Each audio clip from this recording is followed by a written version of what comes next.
The Cabinet is to review and approve a budget likely to cost billions for the implementation of the Patterson Report for the transformation of the education sector. The announcement was made during a press briefing on the Education Transformation Oversight Committee. Jamaica Maitland tells us more. After months of delay, progress is finally being made following the recruitment of a Chief Transformation Officer and a project lead to drive the implementation of the Patterson Report on the education sector. But according to Chairman of the Education Transformation Oversight Committee, ETOC, Dr. Adrian Stokes, there's another hurdle that needs to be crossed before work actually gets done. A budget that Cabinet must approve.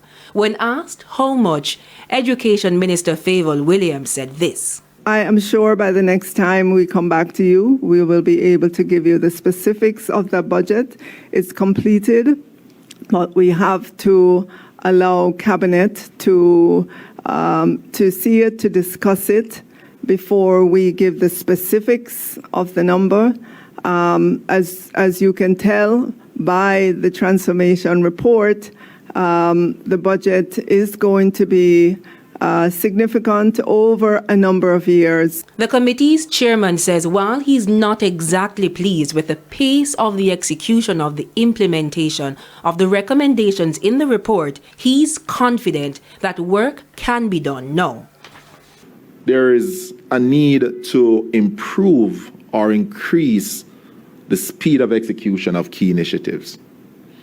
And I suspect that as the ministry strengthens the leadership team and add key resources in key areas, this is something that they will come to grips with.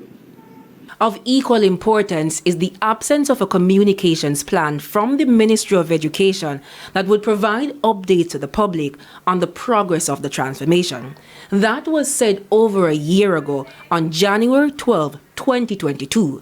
But this was the minister on Thursday. I fully endorse what Dr. Stokes said in terms of the ministry having a robust communications program. Not just at these press conferences, but in between, all along, giving you insights into what we are accomplishing. That aside, Minister Williams says work has begun on all 7 pillars of transformation for the education sector. She says soon, classrooms will see children who are anxious to be at the front of the class, excited to be at the front of the class, children who are creative, who have a creative mindset, children who want to read, children who, when they read, understand what they read. These are some of the things we want you to begin to see, but it begins with the understanding of where we are now. What is the vision? Jamaica Maitland for TVJ News.